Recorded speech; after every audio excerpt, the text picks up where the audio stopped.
Saludos compañeros de armas. Hoy nos vamos a la Primera Guerra Mundial, la que en su momento llamaron la Gran Guerra. La guerra que acabaría con todas las guerras.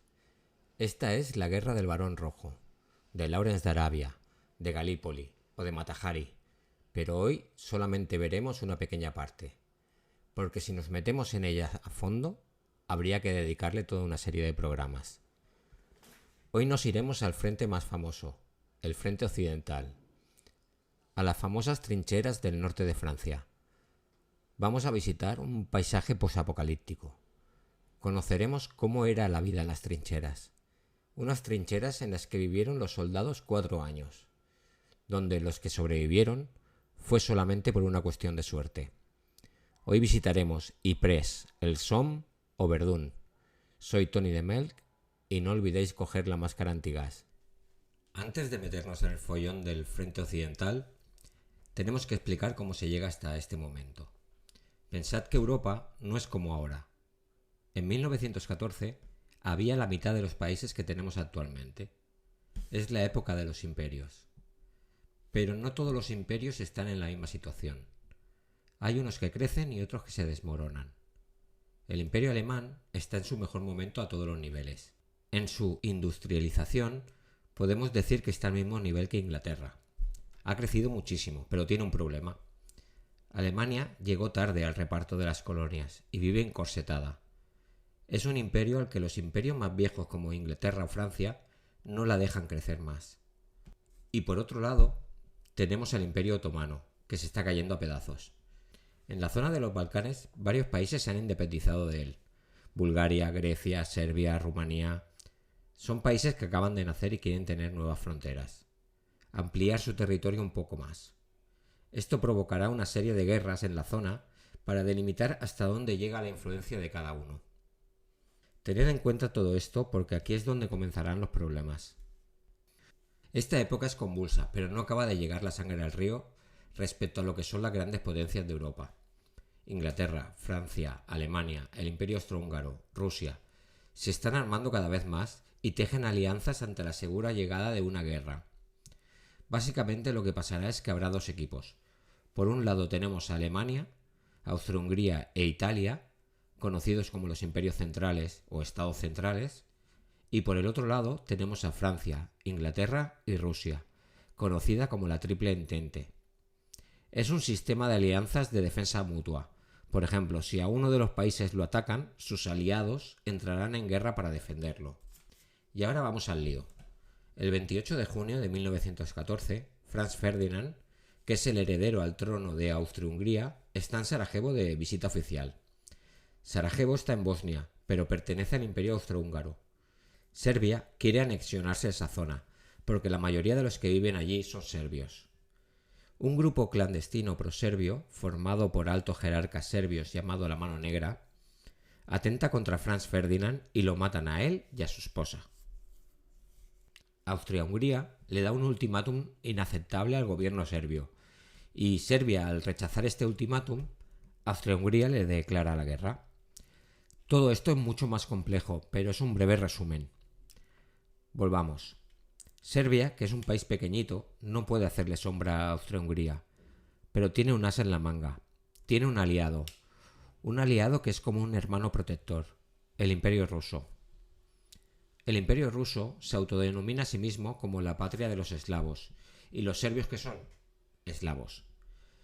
Es en este momento en que Austria-Hungría declara la guerra a Serbia, con el beneplácito de Alemania, el ejército ruso se empieza a movilizar hacia la frontera que compartía con Austria-Hungría. Alemania, un estado cada vez más militarista, al ser aliado del Imperio Austrohúngaro, le exige al ruso que retire sus ejércitos, o si no, se verá obligado a declararle la guerra. El Imperio ruso no hace ni caso. ¿Y todo esto qué conlleva? Conlleva que si Rusia entra en guerra con Alemania, Francia, al ser aliada del Imperio ruso, automáticamente también entrará en guerra con Alemania. Y esto el ejército alemán lo sabe perfectamente.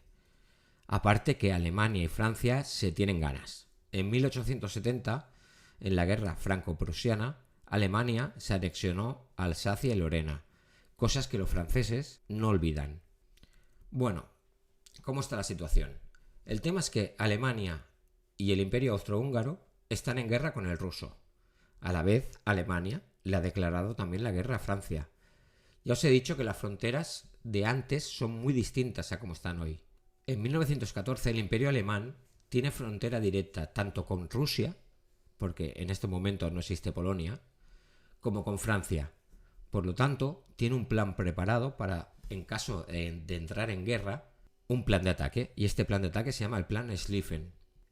Este plan consiste en atacar a Francia y vencerla lo más rápidamente posible, y así poder mover todas sus tropas al frente del este para luchar contra el Imperio ruso. Consideran los altos mandos alemanes que si entran en guerra con Rusia, al estar tan mal comunicada con el tema de los ferrocarriles, tardará mucho en movilizar a sus tropas. Y entonces ellos tendrán tiempo primero de luchar contra Francia, vencerla y pasarse al este. Es un plan muy arriesgado y optimista. Bueno, ¿y qué ocurre con Italia y el Reino Unido? Que cada una pertenece a un bando distinto. Primero, Italia. Su alianza con las potencias centrales es de defensa mutua, pero al ser Alemania y el Imperio Austrohúngaro los países agresores, se declara neutral. Esto cambiará en 1915, y más de uno se llevará una sorpresa. Reino Unido de momento también se mantiene neutral, no le interesa una guerra en el continente. Pero bueno, vamos a entrar un poco más en detalle en qué consiste el Plan Schlieffen. Como os he dicho antes, Alemania atacará primero a Francia. ¿Y por dónde lo hará? Pues por donde comparten frontera. Pero a la vez también entrará por Luxemburgo y por Bélgica. Y este es un tema bastante espinoso. Bélgica tiene una serie de prerrogativas que garantizan su neutralidad. Una de estas es que el Reino Unido ayudará a Bélgica en caso de que sea atacada. Y esto es exactamente lo que sucede. Alemania invade Luxemburgo y comienza la invasión de Bélgica, que no fue tan rápida como ellos esperaban, ya que el ejército belga aguanta más de lo que el alto mando alemán pensaba, algo que será vital para el fracaso del Plan Schlieffen. Ante el ataque a Bélgica, Inglaterra primero le manda un ultimátum a Alemania diciéndole que retire las tropas de Bélgica, que si no le declarará la guerra. Lo mismo, Alemania no le hace caso y entonces Inglaterra, o sea el Reino Unido, le declara la guerra. Bueno, en fin, que me pierdo. Reino Unido envía un cuerpo expedicionario de unos 150.000 hombres al norte de Francia para unirse al ejército francés y al belga. Con el tiempo ya vendrán canadienses, indios, australianos, neozelandeses. El Imperio Alemán conquista casi toda Bélgica. Los franceses y los ingleses aguantan como pueden la ofensiva alemana. Y llegará un momento decisivo, que será la batalla del Marne. El Marne es el punto de inflexión. Está a 50 kilómetros de París. Y como caiga París, se acabó la guerra. Pero los franceses hacen un último esfuerzo. Y aquí vendrá la famosa historia de los taxistas parisinos llevando soldados franceses hacia el frente. Es algo muy mítico en la memoria colectiva de Francia. Muy utilizado por la propaganda del gobierno galo para subir la moral del país, ya que estaban siendo invadidos. Bueno, en el Marne los franceses y británicos aguantan y hacen que los alemanes tengan que retroceder. Y antes de perder todo lo ganado, los alemanes comienzan a apuntalar sus posiciones, viendo que no pueden avanzar más. Fortifican sus posiciones y los franceses, belgas y británicos hacen lo mismo. Ya se ha acabado la guerra de movimientos en el frente occidental. Ahora comienza la guerra de trincheras. Cabe resaltar que este principio de la guerra fue una guerra de las clásicas. Ejércitos que avanzan, ofensivas, contraofensivas. Lo habitual de las guerras hasta ese momento, pero con una diferencia. El nivel de mortandad está siendo abrumador. En solo unos meses han muerto cientos de miles de soldados. Solo en el Marne, los franceses tuvieron 200.000 bajas. Y eso es insostenible. En parte, esa es una de las razones del atrincheramiento. Es en plan, paramos un poco y cogemos aire. ¿Y por qué hay tanta mortandad? Pues porque la tecnología ha superado todas las expectativas. Y a los generales de todos los ejércitos les viene grande. Aún no hay tácticas para estas nuevas armas. Estamos hablando de ametralladoras, cañones.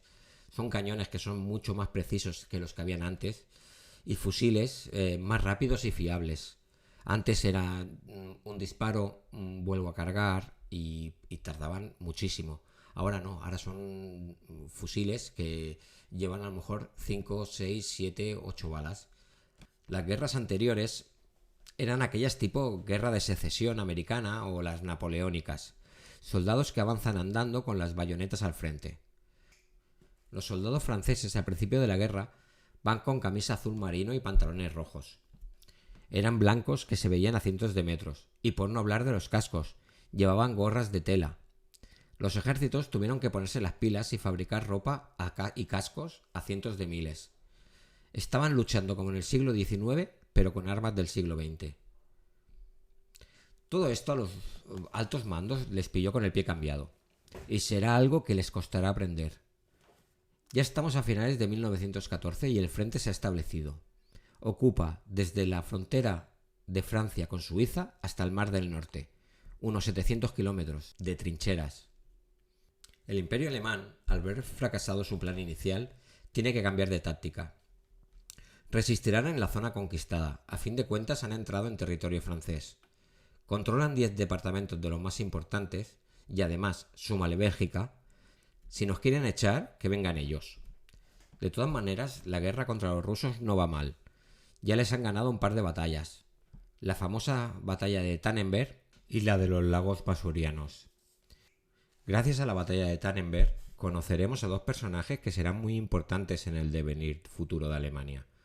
Los generales von Hindenburg y Ludendorff. Bueno, ahora que ya está explicada la situación, vamos a lo que yo os quería contar. La vida en las trincheras. Algo que nunca se había vivido a estos niveles y por suerte no se ha vuelto a vivir. 700 kilómetros de trincheras. ¿Os podéis imaginar qué es eso? Cada bando tenía por norma general unas 3 líneas de trincheras. La primera era la línea de frente, donde estaban los soldados que hacían las ofensivas o las repelían, protegidas con cientos de metros de alambre de espino. Unos cientos de metros atrás se encontraba la segunda línea, que era la de apoyo, y otros cientos de metros atrás estaba la tercera, que era la de descanso, y donde atendían a los heridos antes de enviarlos a los hospitales. Todo esto interconectado por trincheras de comunicación que precisamente hacían eso, comunicar las trincheras entre ellas, para facilitar el movimiento de las tropas sin asomar la cabeza, para que no te la volaran. Y detrás de estas últimas trincheras se encontraba la artillería, para bombardear las posiciones enemigas. ¿Y qué había entre las trincheras de un bando y del otro? Pues la tierra de nadie. Un territorio que no pertenecía ni a un ejército ni al otro. Era lo que había que cruzar. Un campo de muerte y destrucción. Todo esto podía variar en función de muchas cosas. La orografía del terreno, por ejemplo. Había zonas que la distancia entre los enemigos a lo mejor era de 1 kilómetro, y otras que apenas llegaban a 100 metros, que si dabas un grito te podían contestar desde el otro lado. Un inciso, por ejemplo, en la batalla de Galípoli, las trincheras, Galípoli está en Turquía, las trincheras, habían puntos que estaban a 15 metros, unas de otras. O sea, se tiraban granadas unos a otros, era increíble. Bueno, los alemanes, al estar en una posición defensiva, mejoran sus trincheras y utilizan hormigón y cemento para asegurarlas de los bombardeos. Para los aliados es diferente. Los generales no quieren que sus soldados se relajen. Tienen que recuperar los territorios perdidos y que están en manos del Kaiser. Las trincheras son mucho más simples. Madera para apuntalar las paredes y el suelo, con sacos de arena como parapetos. Y estamos en el norte de Francia, y llueve día sí, día también. Las trincheras aliadas se llenan de agua, madera podrida y barro. Y empiezan los ataques. Las ofensivas siguen igual que antes. Horas de ataque de artillería para intentar despejar las trincheras enemigas, para luego, a golpe de silbato, salir a la tierra de nadie y que con suerte ningún mortero o ninguna bala cruzada te mate por el camino. Cruzar el alambre de espino si puedes, y al llegar a la trinchera enemiga, luchar probablemente a golpe de bayoneta, cuchillo o lo que tengas a mano. Los ataques de artillería son cada vez más cruentos. Buscan hacer el mayor daño posible. Es una carrera de a ver qué invento para destrozar al enemigo. Los alemanes llevan la voz cantante en el tema de I+D, para vencer al enemigo en el menor tiempo posible. Han inventado un obús que explota antes de tocar el suelo y suelta bolas de plomo como metralla. Estas bolas atraviesan todo lo que tocan. Dejarán millares de heridos y muertos con las caras destrozadas. Los médicos que los atienden nunca han visto nada semejante. Los franceses los llaman caras rotas. Si veis documentales o imágenes es espectacular. O sea, es deprimente cómo hasta qué punto podían llegar a esos límites. Las trincheras tienen forma de dientes de sierra para evitar que los obuses que caen maten a demasiados soldados de golpe y para que la metralla no salga disparada a cientos de metros. La suciedad, las ratas, pulgas, piojos, mosquitos hacen acto de presencia. Se alimentan de los cadáveres de la tierra de nadie, que por cierto tienen prohibido recoger por orden de los mandos, que no quieren ningún tipo de tregua con el enemigo. Las ratas estaban tan gordas que parecían conejos. Se adiestran perros para cazar las ratas que merodean por las trincheras. Era habitual que los pelotones adoptaran a los perros. Y perros callejeros, perros entrenados, cualquier tipo de perro. La tierra de nadie es un campo sacado del infierno, lleno de cráteres, agua podrida, cuerpos descompuestos tanto de animales como de soldados. Es de película postapocalíptica. Parece un paisaje lunar. El hedor de los cadáveres es insoportable. Los soldados apenas tienen agua y se atiborran alcohol. Contraen todo tipo de enfermedades, disentería, tifus, cólera. Pero había una enfermedad a la que tenían pánico los soldados. Al tener siempre la ropa mojada y los pies en el agua constantemente, muchos desarrollaban la enfermedad llamada pie de trinchera. El pie se pudría literalmente. Era muy probable que lo tuvieran que amputar y si no lo cogían a tiempo, la infección podía llevarte a la muerte. En la década de los 10 aún no existen los antibióticos y los métodos sanitarios de los hospitales de campaña no eran precisamente los mejores. Otro mal muy común fue la fatiga de combate, hoy conocido como el síndrome de estrés postraumático. Los soldados quedaban dominados por el pánico y se quedaban paralizados. Muchos fueron fusilados por sus propios mandos al creer que eran cobardes. Esta guerra dejó secuelas en un número altísimo de combatientes, tanto físicas como psicológicas. Los generales, mientras tanto, estaban en las villas y castillos alejados del frente tomando las decisiones, muchas veces erróneas y suicidas para sus soldados. La guerra está gastando tantos recursos que la economía de los países implicados se invierte directamente en el esfuerzo de guerra. Es lo que se conoce como guerra total. Las fábricas se dedican a fabricar utensilios para el ejército, desde obuses a ropa, cacerolas. Las cosechas y el ganado también van en gran parte para el frente. Al haber tanta mortandad, llaman a filas a todo hombre capacitado. Hablamos de millones de hombres, que mientras los hombres están movilizados, las mujeres pasan a ocupar sus puestos de trabajo, desde las fábricas hasta las minas. No todo el frente era igual. Había zonas en las que apenas hubo acción, mientras otras, como Ypres, por ejemplo, era una batalla continua. Hay que tener en cuenta que, por ejemplo, Ypres pertenece a Bélgica y era el último punto que le quedaba a Bélgica como país. Había que luchar por él a muerte, si no la moral de los belgas, y de los aliados caería en picado y había que luchar por ella fuera como fuera. La rutina cuando no estaban combatiendo era descansar de día todo lo que podías y por la noche era cuando había que trabajar. Había que reparar las alambradas, las trincheras o incluso hacer incursiones en la tierra de nadie para observar al enemigo y ver sus movimientos, ver qué es lo que hacían ellos. En 1915, en Ypres precisamente, entra en escena otra arma para complicar más las cosas: el gas. Los alemanes desarrollaron gas cloro y lo utilizaron aquí por primera vez. Tenían unos cilindros que abrían cuando el viento soplaba en dirección a las posiciones enemigas. El cloro se introducía en las trincheras y los soldados tenían que huir despavoridos porque es un gas irritante y ataca los pulmones. Las primeras veces hubo muchísimos heridos y muertos por el uso del gas, pero rápidamente los aliados se pusieron a trabajar en contramedidas y desarrollaron máscaras antigas, pero a base de ensayo-error. Las primeras eran bastante rudimentarias y no servían de nada. A medida que avanzaba la guerra, se usaban cada vez gases más letales y peligrosos, pero por un bando y por el otro. Fosgeno, gas mostaza. Si ya era un infierno estar en el frente occidental luchando en las trincheras, ahora teniendo que usar máscaras se multiplicaba por 2.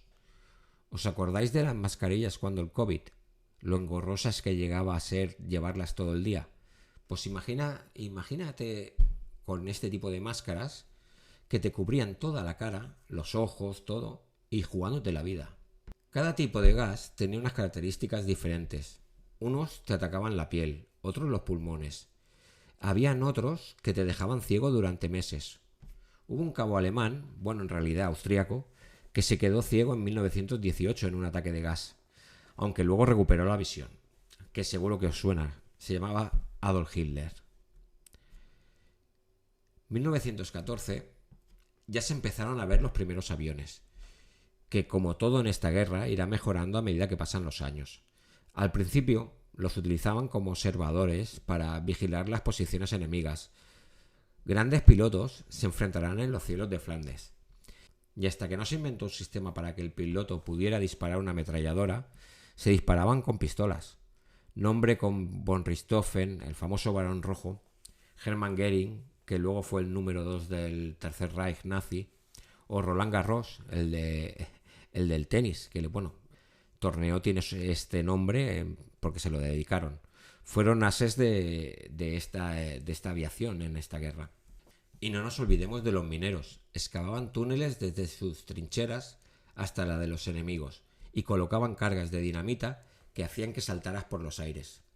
Eso si no te detectaban los mineros enemigos, que entonces colocaban la dinamita debajo tuyo y te enterraban vivo. En el año 1915 no hubo grandes ofensivas en el frente occidental, y las que hubo fueron un auténtico desastre.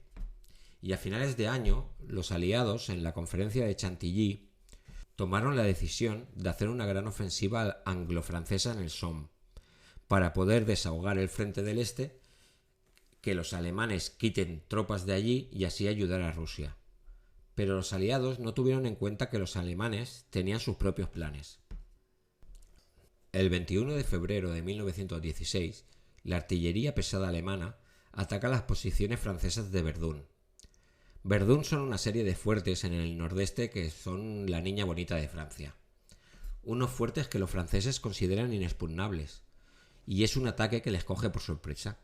El ejército francés había descuidado Verdún quitándole cañones y hombres para destinarlos a la futura ofensiva del Somme. Y la táctica alemana, organizada por Erich von Falkenhayn, el jefe del Estado Mayor alemán, no consiste en conquistar territorios y avanzar. La idea es llegar a los puntos altos de Verdún, atrincherarse allí y eliminar todas las oleadas de franceses que vayan llegando y así desangrar al ejército francés. Falkenhayn sabe que Francia no puede permitirse el lujo de perder Verdún. Ya han perdido el norte. No pueden perder también Verdún. Sería un mazazo para la moral francesa.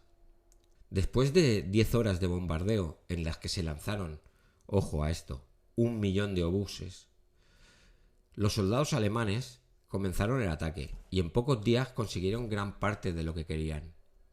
El mariscal Joffre, que era el jefe del ejército francés, nombra al general Pétain, un experto en la doctrina defensiva, para hacerse cargo de los ejércitos de Verdún. Pétain se convertirá en una popstar por cómo consiguió parar al ejército alemán.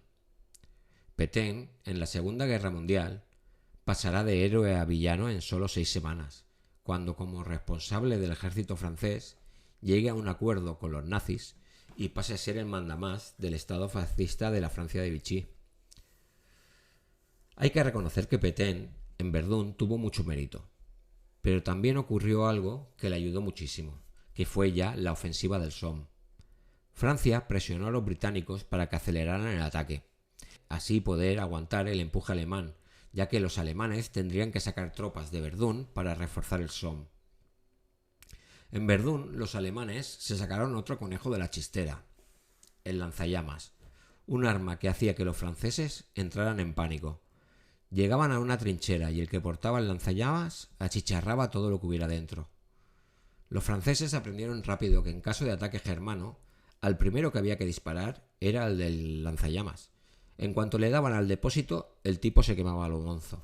Es que el caso es que rápidamente el frente se estancó, y hasta que los alemanes no se retiraron a las posiciones anteriores, no pararon de luchar. Un ejemplo de cómo ha cambiado todo el terreno militar a partir de esta guerra. La batalla de Sedan, en la guerra franco-prusiana, que fue unos 50 años antes, duró un día. La de Gettysburg, en la guerra de secesión norteamericana, la del norte contra el sur, duró 3. Pues la batalla de Verdún duró 10 meses. 10 meses de bombardeos continuos por un lado y por el otro. Y duró 10 meses porque ni los bandos de un lado ni del otro querían dar su brazo a torcer. Su prestigio era lo más importante. Como curiosidad, otro que luchó en Verdún y cayó prisionero es Charles de Gaulle, personaje que luego resultará fundamental en la historia de Francia. Y una vez acabada la batalla, ¿quién la ganó? Pues en teoría Francia, pero ¿a qué costo? Los alemanes tuvieron 400.000 bajas, de las cuales 100.000 eran muertos. O sea, 100.000 muertos sobre 400.000 bajas. Y Francia tuvo 450.000 bajas, con 160.000 muertos. Todo para quedar igual a cómo estaban antes de la ofensiva. Mientras se estaba produciendo la batalla de Verdún, en julio empieza la del Somme. Esta ofensiva fue ejecutada en mayor parte por el ejército británico, con ayuda del francés. El británico funciona diferente al resto. Gran Bretaña es el mayor imperio de la época, un imperio que se extiende desde Australia a Canadá, pasando por la India o Sudáfrica. Pero su fuerza no se basa en los ejércitos de tierra, más bien en su poderío marítimo. Tienen la mayor y mejor flota del mundo. En cambio, en el ejército sus fuerzas son más bien escasas, pero muy bien preparadas. Consta de unos 150.000 soldados, pero a diferencia de muchos países, son soldados profesionales, bregados en 1000 batallas. Pero como os comentaba al principio del relato, la sangría que se produjo hasta la batalla del Marne diezmó de una forma espectacular sus fuerzas. Solo en los primeros meses de contienda perdieron a 90.000 soldados. Aquellos 150.000 podían servir para las guerras anteriores, pero aquí se hacían muy cortos. El secretario de guerra británico, Lord Kitchener, organizó una llamada general a la población para pedir voluntarios. Con un éxito aclaparador, se presentaron cientos de miles de jóvenes, y no tan jóvenes, para luchar en las trincheras. Para motivar a la población para que se alistara, promovieron lo que fue llamado los batallones de colegas, que consistían en que la gente que se alistaba junta lucharía junta. Esto será un desastre de proporciones bíblicas, ya que a lo mejor en un bombardeo masivo alemán o en un asalto inglés a una trinchera alemana podría caer muerto todo el batallón. Hubo barrios, pueblos, fábricas que de un día para otro se quedaban sin hombres. Familias que perdían a todos sus hijos de una tacada, porque como se habían alistado juntos, estaban juntos en la batalla. Esto se puede ver en la serie Peaky Blinders. Thomas Shelby y sus colegas estuvieron en el Somme luchando juntos. Creo que eran mineros. El general Douglas Haig, que fue el encargado de esta ofensiva, tenía un plan.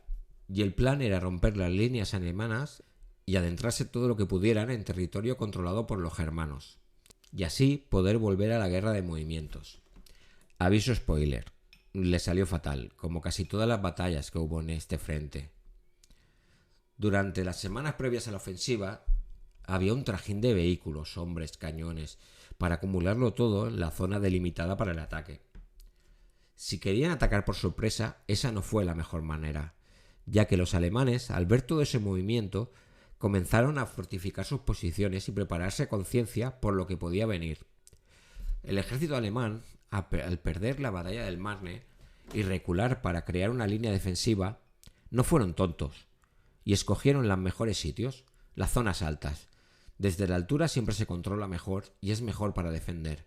Es mucho más costoso para un ejército atacante atacar cuesta arriba.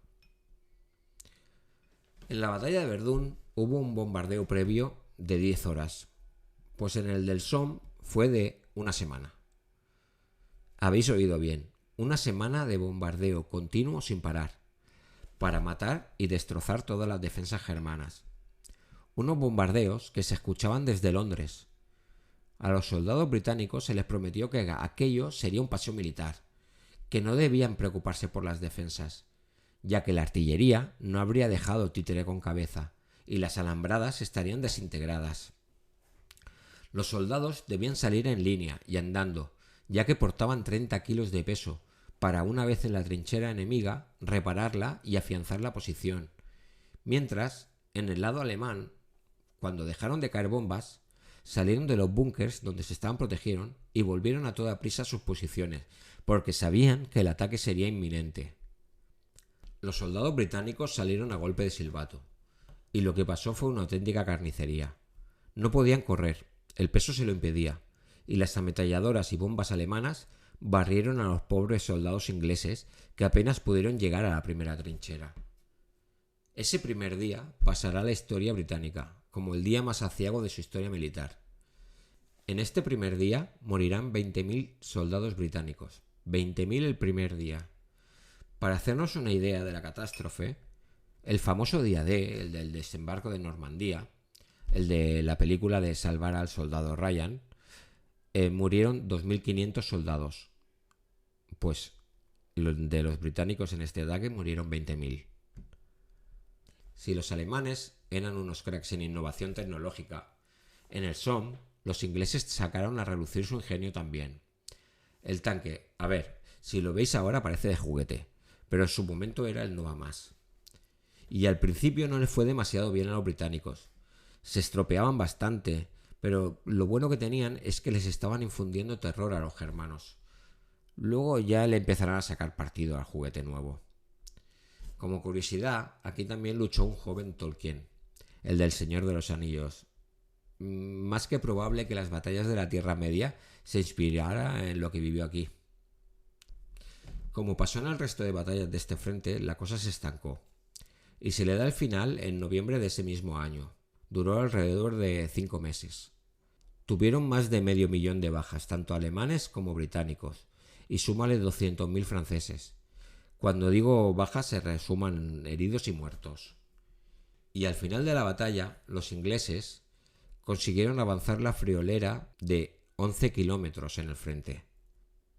Es como Verdún. ¿Quién ganó? Pues en teoría Reino Unido, pero perdió 500.000 hombres, o sea, 500.000 jóvenes, para avanzar 11 kilómetros.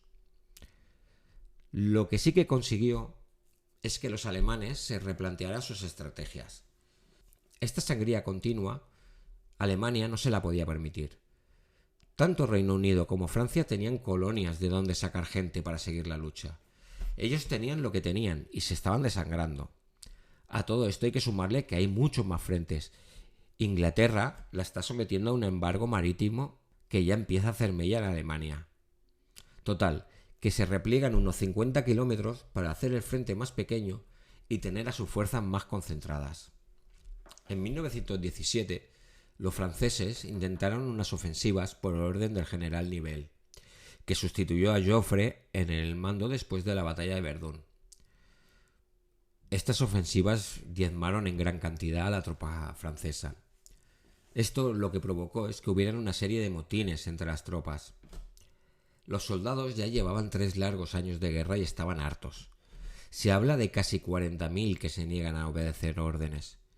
El ejército toma medidas muy duras y condena a casi 500 a muerte, de los cuales, de estos 500, 27 pasarán por el pelotón de fusilamiento. Y aquí vuelve a entrar en escena Pétain, que sustituye a Nivelle como mandamás.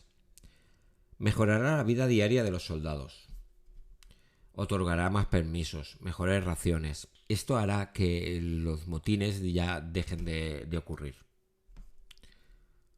Y ahora alejemos un poco el foco para ver qué pasa en el resto de la contienda. Estamos en el año 1917. Los rusos tienen un problema muy gordo. Estamos en febrero. Es hora de la revolución. El pueblo de San Petersburgo, la capital del imperio zarista, ha tomado el control y el zar ha tenido que abdicar.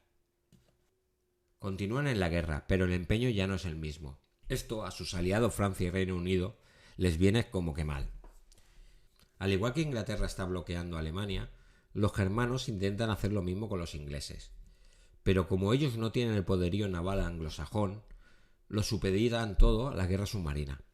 Cualquier barco de transporte que vaya hacia las Islas Británicas es susceptible de ser hundido. Ya han hundido muchos barcos estadounidenses y el gobierno de Woodrow Wilson se está cansando. Para colmo, los ingleses han intervenido un telegrama alemán que anima a México a atacar a Estados Unidos. Y eso ya es inconcebible. Estados Unidos le declara la guerra a Alemania. Pero hay que preguntarse, ¿por qué hace esto Alemania?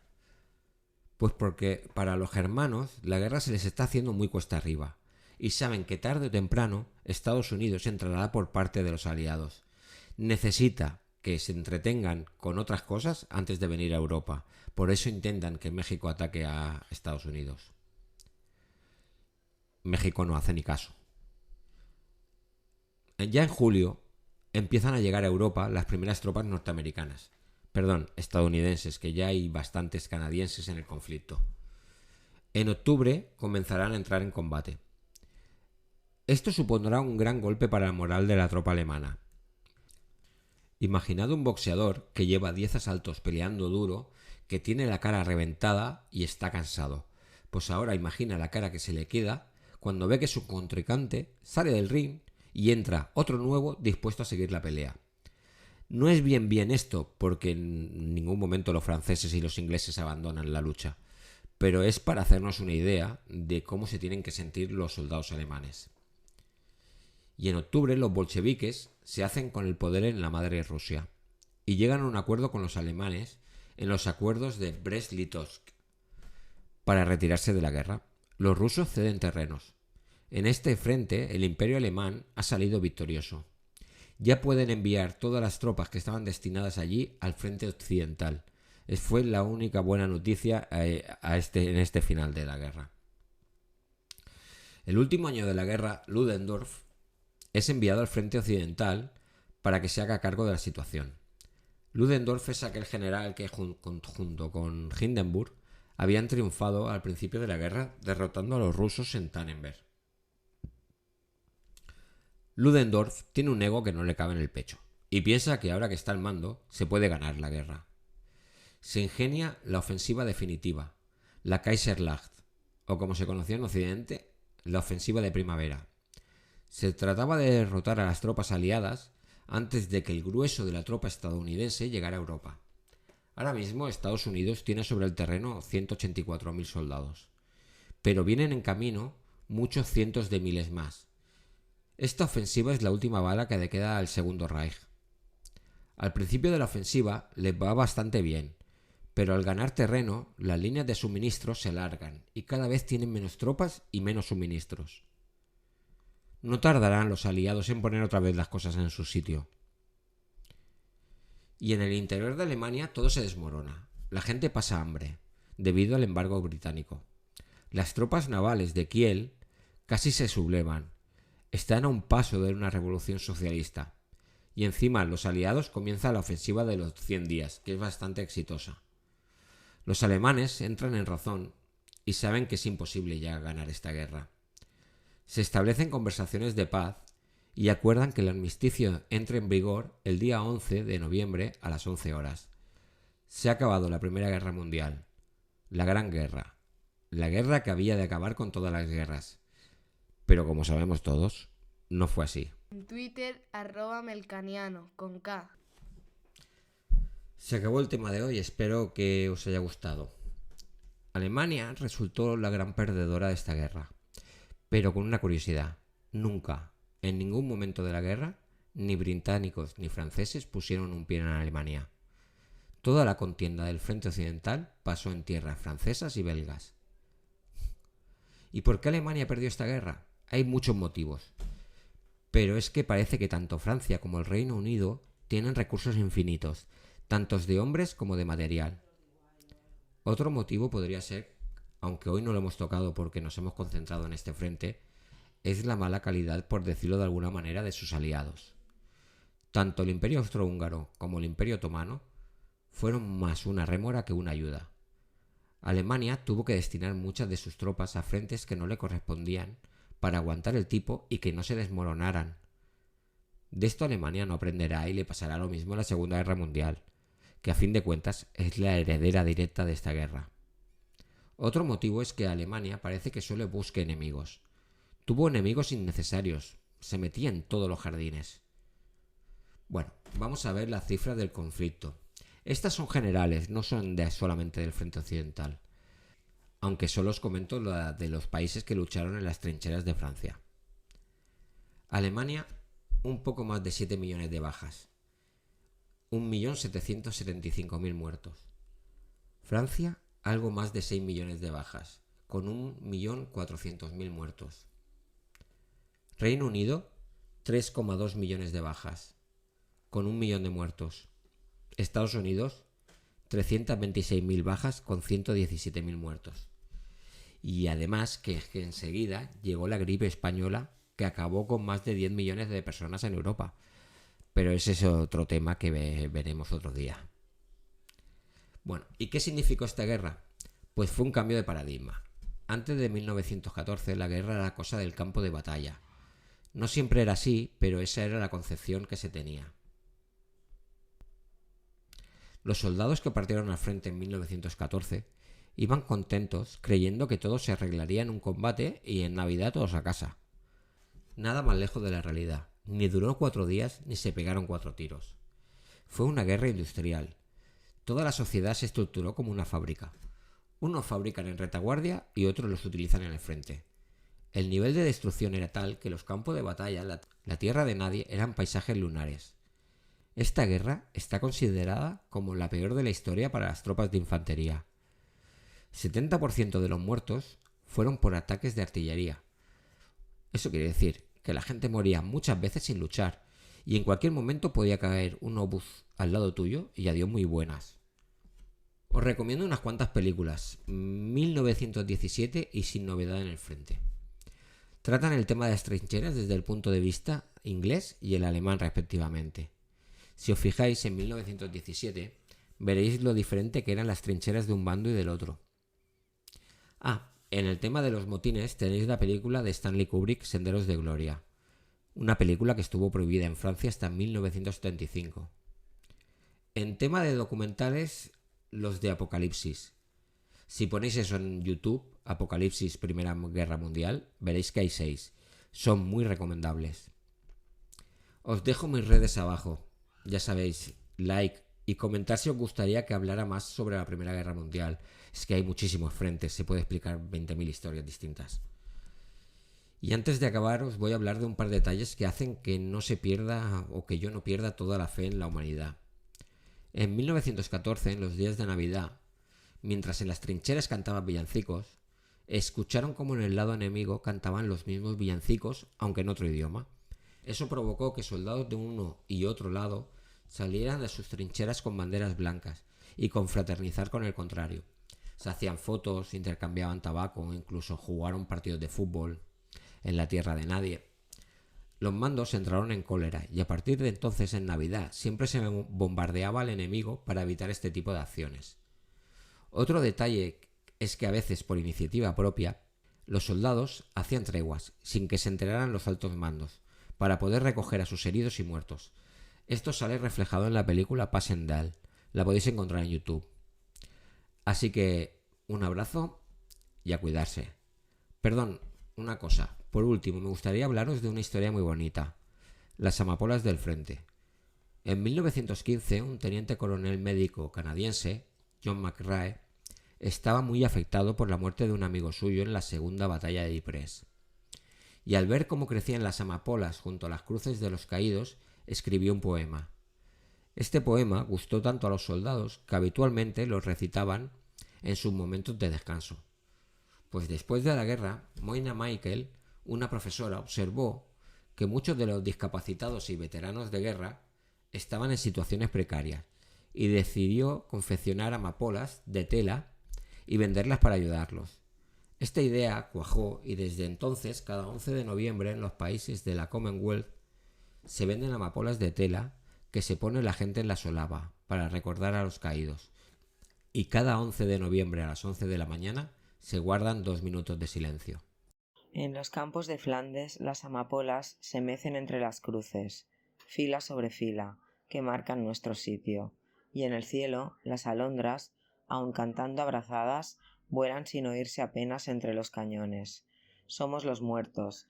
Hace pocos días vivimos, sentimos el amanecer, vimos el brillo del ocaso, amamos y fuimos amados. Y ahora, aquí yacemos, en los campos de Flandes. Retomad la disputa que fue nuestra. Estas débiles manos os entregan la antorcha, levantadla bien alto, y si falla esta fe que compartimos, no podremos dormir, aunque crezcan las amapolas en los campos de Flandes.